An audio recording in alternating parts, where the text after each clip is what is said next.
السلام علیکم ورحمۃ اللہ تعالی وبرکاتہ۔ محترم سامعین و ناظرین، آج میں پھر ایک بار سورت کی میٹھی کھاری قبرستان میں حاضر ہوا ہوں، فاتحہ کے لیے، دعا کے لیے، عبرت کے لیے اور اپنی آخرت یاد کرنے کے لیے۔ میں جہاں کہیں بھی رہتا ہوں الحمدللہ میرا قبر سے اور صاحب قبر سے ایک خاص تعلق ہے۔ میں بار بار قبر پر حاضری دینا چاہتا ہوں کیونکہ یہ جگہ انسان کو جھنجھوڑ دیتی ہے، انسان کے دل کی سختی کو نرم کرتی ہے، غرور اور تکبر کو توڑ دیتی ہے۔ جب دنیا کی چمک دمک دل کو غافل کر دے تو قبر کو دیکھنا انسان کو یاد دلاتا ہے کہ وہ بھی ایک دن مٹی میں مل جائے گا۔ میرے عزیزو، میں جب قبرستان میں آتا ہوں تو ایک ہی نیت لے کر آتا ہوں کہ آج میں ان کے لیے فاتحہ پڑھوں گا تاکہ کل کوئی میرے لیے بھی پڑھے۔ یہی نیت لے کر آتا ہوں کہ میری دعاؤں سے شاید کسی قبر والے کو راحت مل جائے، سکون مل جائے اور اللہ میرے گناہوں کو بھی معاف فرما دے۔ نبی کریم صلی اللہ علیہ وسلم بھی قبروں کی زیارت فرمایا کرتے تھے۔ آپ صلی اللہ علیہ وسلم جنت البقیع شریف تشریف لے جایا کرتے تھے، قبروں پر کھڑے ہو کر دعا فرمایا کرتے تھے، السلام علیکم دار قوم مؤمنین وانا انشاء اللہ بکم لاحق۔ ترمذی شریف کی حدیث پاک ہے۔ اور آپ صلی اللہ تعالیٰ علیہ وسلم نے ارشاد فرمایا، میں تمہیں قبروں کی زیارت سے منع کرتا تھا، اب تم زیارت کیا کرو کیونکہ یہ تمہیں آخرت کی یاد دلاتی ہے۔ مسلم شریف۔ عزیزان ملت اسلامیہ، یہ قبریں ہمیں یاد دلاتی ہے کہ کل یہ بھی انسان تھے، چلتے تھے، ہنستے تھے، دنیا کے پیچھے دوڑتے تھے، مگر آج یہ سب مٹی کے نیچے ہیں۔ نہ مال ساتھ گیا، نہ عہدہ ساتھ گیا، نہ شہرت، صرف اعمال گئے۔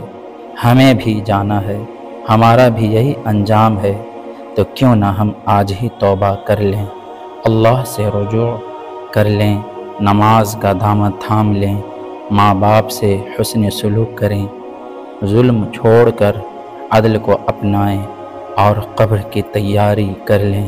لہٰذا میرے عزیزو، جب کبھی قبرستان آؤ تو اللہ کے نبی صلی اللہ علیہ وسلم کی سنت کے مطابق آؤ، نہ بدعت کرو، نہ بے ادبی کرو، بس خاموشی سے، ادب سے، آنکھوں میں آنسو لے کر، دل میں نرمی لے کر تمام مؤمنین و مومنات کے لیے دعا کرو اور اللہ کی بارگاہ میں یہ دعا کرتے رہو کہ یا مالک و مولا، جس طرح میں ان کے لیے دعا کر رہا ہوں، کل کوئی میرے لیے بھی فاتحہ پڑھنے والا بن جائے۔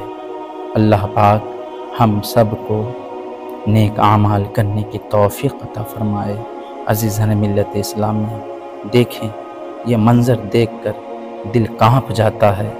کیسے کیسے لوگ تھے، بڑے بڑے بادشاہ اس دنیا میں آئے اور ان سب کو ایک نہ ایک دن قبر میں جانا پڑا، اور جو باقی ہے انہیں بھی جانا پڑے گا۔ لہٰذا دنیا کی خاطر کیوں اپنی آخرت کو برباد کرتے ہو؟ عزیزان ملت اسلامیہ، اگر آپ کسی کو ستاتے ہیں، کسی کو تنگ کرتے ہیں، کسی کی برائی کرتے ہیں، کسی کی غیبت کرتے ہیں، تو آج ہی آپ توبہ کر لیں، آج ہی توبہ کر لیں، کیونکہ توبہ کا دروازہ کھلا ہے۔ خدا نخواستہ بغیر توبہ کے آپ کی روح آپ کے جسم سے نکل گئی تو آپ برباد ہو جائیں گے، آپ ہلاک ہو جائیں گے۔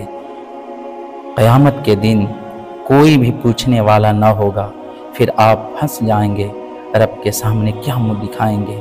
بڑے بڑے شہنشاہ اس دنیا میں آئے اور وہ بھی قبر میں چلے گئے، کچھ نہیں گیا ساتھ۔ آج کیا دیکھا جاتا ہے کہ دنیا کی خاطر لوگ، پیسوں کی خاطر لوگ جھوٹ بولتے ہیں، بھائی بھائی کا دشمن ہے۔